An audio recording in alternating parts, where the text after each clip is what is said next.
Halo semua, apa kabarnya? Semoga kita selalu diberikan kesehatan dan umur yang panjang. Kembali lagi bersama Mimin yang akan membahas film-film seru dan berkualitas tentunya.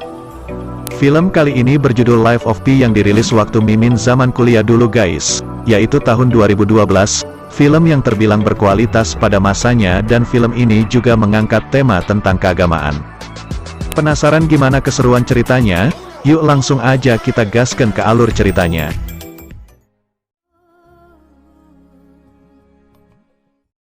Film ini menceritakan seorang penulis novel yang mengunjungi pendongeng India yang bernama Pi Patel dan memintanya untuk menceritakan kisah hidupnya. Film ini dimulai dengan percakapan antara seorang penulis novel yang penasaran dengan masa lalu Pi Patel yang konon namanya melegenda di antara para pelaut. Sang penulis penasaran dengan asal-muasal dengan nama Pi Patel itu sendiri. Ia mengira nama Pi diambil dari salah satu simbol matematika. Namun Pi menjelaskan bahwa sebenarnya namanya berasal dari nama sebuah kolam renang yang ada di kota Paris, Perancis, yaitu Piscine Molitor. Pi melanjutkan ceritanya. Seiring berjalannya waktu Pi beranjak masuk sekolah, dengan memiliki nama yang aneh dan menjadi plesetan bagi teman-temannya yaitu Pising Patel yang berarti kencing. Pi mulai kesal dengan panggilan itu dan mencari akal. Pada tahun berikutnya ketika Pi akan kenaikan kelas, Pi akan memperkenalkan diri dan berupaya menghafalkan desimal belakang koma, hingga 100 digit dari angka Pi itu sendiri, sehingga membuat seluruh sekolah takjub kepadanya, dan image-nya kini berubah menjadi Pi yang hafal nilai bilangan Pi hingga 100 digit di belakang koma. Sang penulis novel melanjutkan ceritanya, bahwa dirinya sedang bersedih karena novel yang sedang ia buat tidak mampu ia lanjutkan ceritanya lagi dan akhirnya novel itu ia buang. Pada saat dirinya sedang murung, dirinya bertemu dengan Paman Pi dan merekomendasikan bahwa Pi memiliki kisah luar biasa yang mampu membuat sang penulis novel mempercayai akan hadirnya Tuhan. Pi melanjutkan cerita kisah hidupnya, dia menceritakan bahwa dirinya lahir di keluarga modern. Ayahnya mendirikan kebun binatang di pusat kota dan ibunya adalah seorang ahli tumbuhan. Seorang penulis terkejut ketika Pi berdoa sebelum makan dan mengucapkan amin, karena menurutnya umat agama Hindu tidak pernah mengucapkan amin. Lalu Pi menjawab, kita tidak akan mengenal Tuhan kalau tidak ada yang mengenalkannya. Pi bercerita saat kecil, dia diperkenalkan konsep ketuhanan oleh ibunya yaitu agama Hindu dengan jutaan dewa yang mereka sembah. Dengan waktu yang bersamaan, diketahui bahwa ayah Pi adalah seorang ateis karena masa lalunya.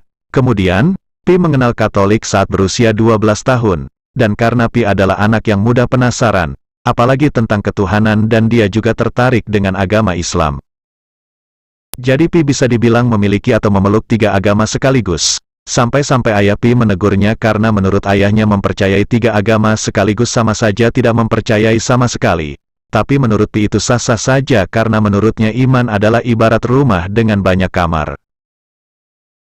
Pi kemudian melanjutkan kisahnya waktu pertama kali dengan Richard Parker yaitu salah satu harimau di kebun binatang milik ayahnya. Richard Parker adalah seekor harimau. Pi yang penasaran mengajak kakaknya untuk melihat Richard Parker secara langsung di kebun binatang. Namun aksi mereka ketahuan oleh ayahnya karena itu terlalu berbahaya. Dan karena marah ayah Pi juga memperingatkan akan bahayanya mendekati seekor harimau dan menunjukkan kepada kedua anaknya keganasan seekor harimau dengan menaruh seekor kambing di kandangnya. Harimau itu pun menerkam seekor kambing itu secara ganas. Akhirnya Pi pun takut akan kejadian itu, dan hal membuat hidupnya untuk tidak penasaran lagi. Dan hidup Pi tidak bergairah lagi seperti dulu.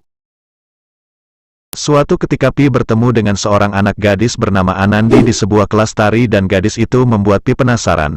Singkat cerita mereka berdua pun dekat. Di tengah kedekatannya dengan Anandi, lalu mendapatkan kabar buruk bahwa keluarganya terpaksa meninggalkan India karena suatu hal dan mereka memutuskan untuk pindah ke Kanada dengan menjual seluruh hewan di kebun binatang ayahnya ke Amerika Utara untuk memulai hidup baru di Kanada. Sebelum pergi meninggalkan India, Pi sempat berpamitan kepada Anandi dan berjanji akan kembali suatu hari nanti. Akhirnya Pi dan keluarganya pergi meninggalkan India. Di tengah jalan terjadi konflik kecil antara ibu Pi karena ibu Pi seorang vegetarian. Konflik itu terjadi dengan koki kapal yang sedang memasak. Ibu Pi agak tidak suka dengan menu koki itu dan akhirnya keluarga mereka hanya diberi nasi saja untuk makan. Lalu setelah beberapa hari perjalanan sampailah kapal yang ditumpangi Pi di Palung Mariana. Palung terdalam di muka bumi. Di saat yang sama terjadi badai dan hujan lebat. Ombak-ombak pun sangat tinggi. Saat Pi terbangun dari tidurnya, Pi berniat untuk melihat badai yang ada di luar. Pi pun tampak gembira merasakan badai yang saat itu sedang berlangsung. Dia pun berteriak karena menginginkan badai yang lebih dahsyat lagi. Lalu situasi berubah seketika menjadi kacau. Badai semakin ganas, ombak pun semakin tinggi. Pi yang khawatir dengan keadaan itu, lalu masuk ke dalam kapal untuk membangunkan keluarganya. Saat Pi masuk, air sudah memenuhi seluruh ruangan kapal. Lalu Pi keluar lagi dan melihat situasi semakin kacau. Lalu dia diarahkan oleh kru kapal untuk melompat ke perahu kecil di samping kapal untuk menyelamatkan diri. Di saat itu pula muncul seekor zebra yang melompat ke perahu yang dinaiki Pi yang membuat perahu itu jatuh dari sangkutannya. Lalu perahu kecil itu terombang-ambing semakin menjauh dari kapal. Di tengah perahu kecil itu terombang-ambing oleh ganasnya ombak, Pi melihat ada yang bergerak di permukaan air. Kemudian Pi berinisiatif untuk melihatnya dan ternyata ketika diangkat itu merupakan Richard Parker sang harimau. Seketika Pi kaget sampai-sampai Pi menceburkan diri ke air. Namun tanpa pertolongan Pi akhirnya Richard Parker selamat masuk ke perahu kecil itu. Ketika Pi berenang di air, dia melihat pemandangan buruk karena kapal yang ditumpangi keluarganya telah terbalik dan masuk menuju Palung Mariana. Keesokan harinya situasi badai sudah tenang. Pi masih bergelantungan di ujung perahu kecil itu untuk menghindari dari Richard Parker agar tidak dimangsa olehnya. Setelah itu, dari dalam perahu muncul si hiena. Pi pun langsung menghindarinya dengan sebuah dayung agar tidak digigit hiena ini. Karena hewan-hewan buas itu pasti kelaparan. Pi pun bergelantungan kembali di ujung perahu dan dari ujung pandangan terlihat si orang utan yang terombang-ambing di atas tumpukan pisang mendekati perahu Pi. Di tengah lautan seorang diri ditemani oleh hewan lainnya. Pi pun kebingungan dan berusaha berteriak siapa tahu ada yang mendengarnya. Tetapi yang namanya di tengah laut tidak mungkin ada yang mendengarnya. Yang ada si hiena keluar dari balik persembunyiannya dan menyerang Pi. Hari telah berganti malam, si hiena yang begitu kelaparan balik menyerang Pi. Tetapi si hiena tidak dapat menjangkau Pi, sehingga si hiena menyerang si zebra yang ada di dekatnya dan mencabik-cabik si zebra sampai mati. Melihat hewan hutan yang mabuk laut, Pi pun teringat akan kotak persediaan yang ada di perahu itu, dan membuka kotak perbekalan perahu yang isinya perbekalan bertahan hidup di tengah lautan dan beberapa kotak makanan. Kemudian Pi merakit sejumlah kotak dan dayung untuk dijadikan sampan sederhana. Di saat Pi mempersiapkan sampannya, muncul lagi si hiena untuk memakan bangkai zebra. Tak hanya zebra, si hiena juga menyerang orang utan dan membunuh orang utan itu. Merasa marah, Pi berniat memberi pelajaran kepada si hiena. Tak disangka melompat dari dalam perahu si harimau yaitu Richard Parker menerkam si hiena dan seketika membunuh si hiena. Saat itu juga, melihat Richard Parker menerkam si hiena, Pi semakin ketakutan dan langsung mendorong sampan kecilnya dan menaikinya menjauh dari perahu itu yang berisi Richard Parker. Di saat Richard Parker tidur, Pi berusaha mengambil makanan di kotak persediaan. Kemudian Richard Parker terbangun dan mencoba menyerang Pi, namun Pi berhasil kabur.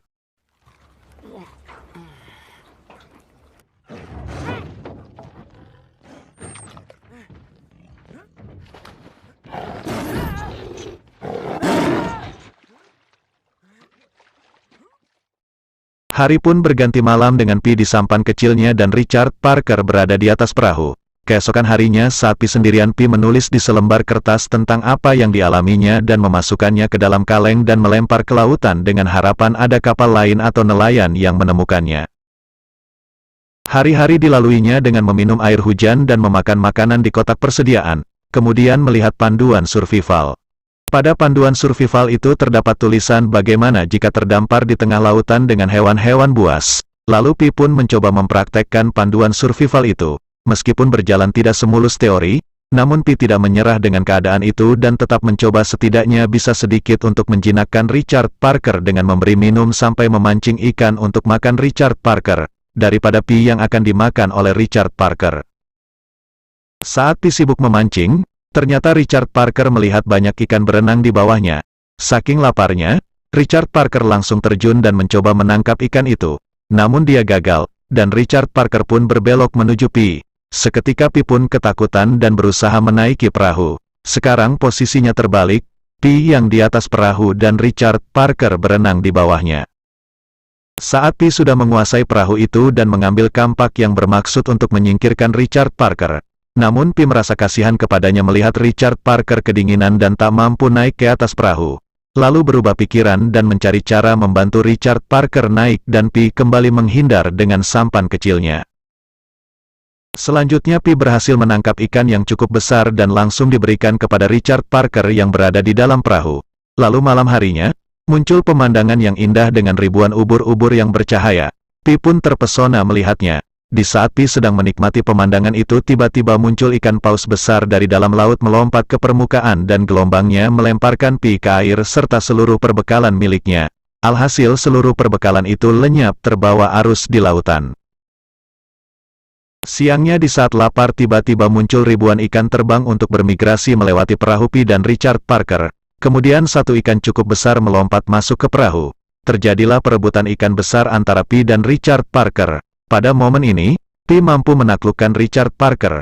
Pi pun memakan ikan besar itu dan Richard Parker memakan ikan terbang kecil. Pada akhirnya Pi mampu menaklukkan Richard Parker. Selanjutnya saat Pi melihat segerombolan lumba-lumba berenang. Saat itu dia melihat sebuah kapal di kejauhan. Dia pun senang dan dia menembakkan flare gun ke langit. Namun ternyata sia-sia, karena kapal itu tidak melihatnya. Lalu datang lagi cobaan berikutnya yaitu datang badai menghampiri mereka. Pi pun mempersiapkan diri. Namun tetap saja membuatnya dan Richard Parker bersusah payah menghadapi hantaman ombak di saat badai. Kemudian badai pun berlalu. Sehingga momen ini membuat Pi dan Richard Parker semakin dekat.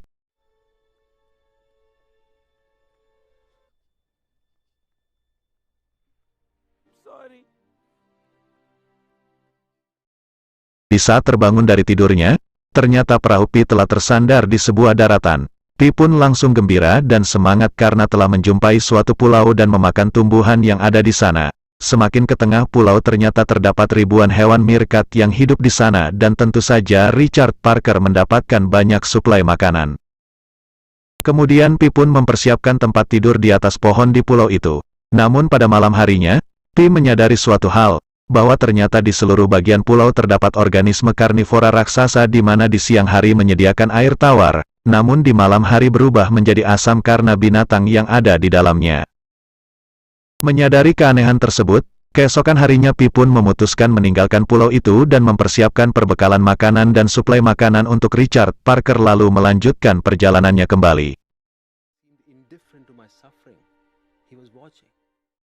Singkat cerita, kemudian Pi berhasil mencapai daratan Meksiko.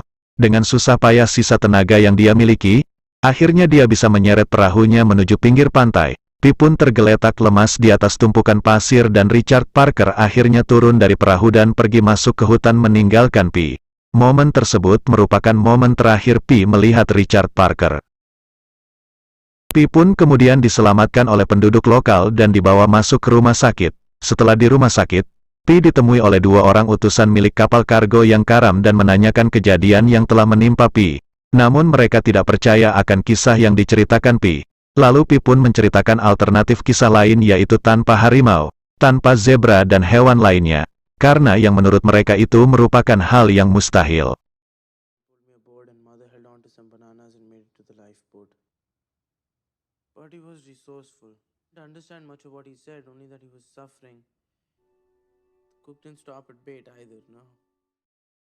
Dan sekarang Pi pun menyerahkan kepada sang penulis novel untuk mempercayai kisahnya atau tidak.